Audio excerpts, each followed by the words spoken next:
Ya, selamat pagi semuanya. Semangat nggak? Semangat dong.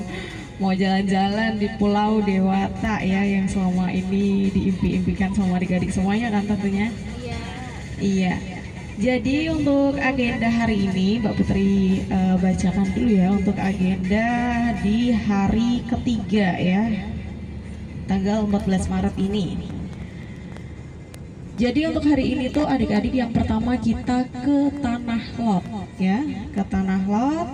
Selanjutnya dilanjutkan ke Dewata atau Pusat Oleh-oleh Khas Bali dan dilanjutkan kita sorenya check-in ya di Hotel Nirwana Denpasar.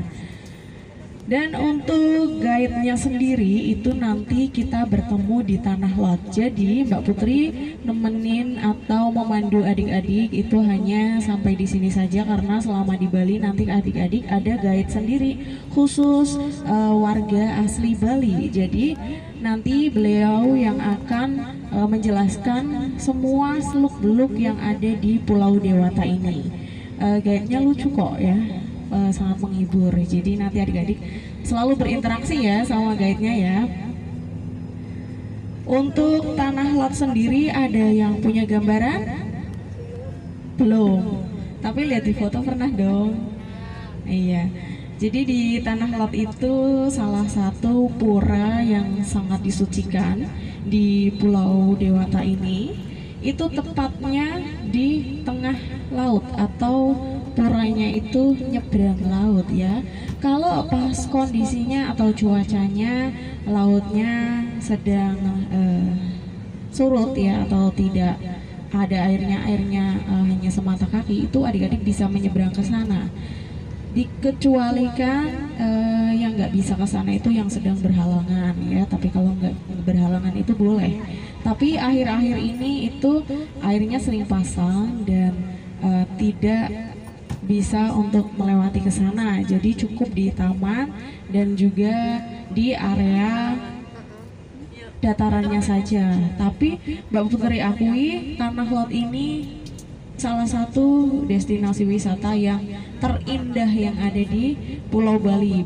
Banyak orang yang mengatakan tidak, kalau nggak ke Bali, nggak ke Tanah Lot itu kayak belum pernah ke Bali gitu. Jadi kayak Tanah Lot itu jantungnya Bali gitu.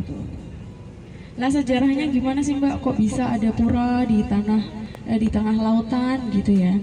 Jadi dulu itu ada seorang kayak sesepuhnya agama Hindu, namanya itu Dang Hyang Nirarta, itu dari Pulau Jawa. Kalau di Pulau Jawa kan penyebaran agama Hindu kan minoritas ya.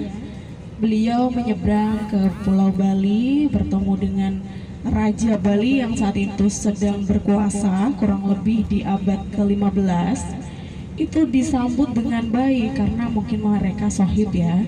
Disambut dengan baik, akhirnya penyebaran agama Hindu di kota Bali atau di Provinsi Bali itu berjalan dengan lancar. Mengapa di Pulau Bali ini pada akhirnya mayoritas penduduknya beragama Hindu?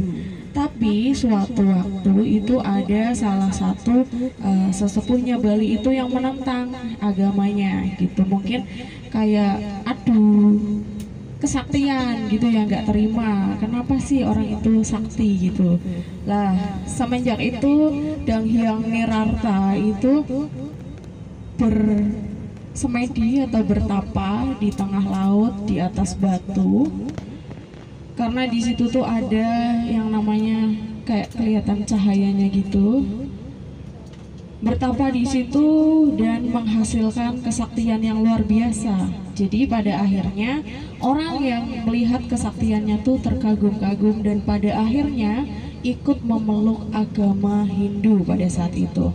Kenapa pada akhirnya di sini agama Hindu sangat atau bisa dibilang agama mayoritas ya yang ada di Pulau Bali ini gitu.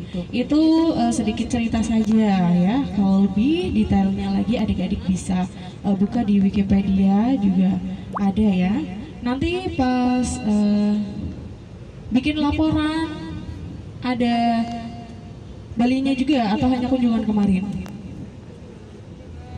Hanya kunjungan. Oh ya udah, berarti cukup untuk pengalaman atau untuk adik-adik aja ya, sekedar tahu gitu. Tapi nanti ketika ada guide lokalnya, beliau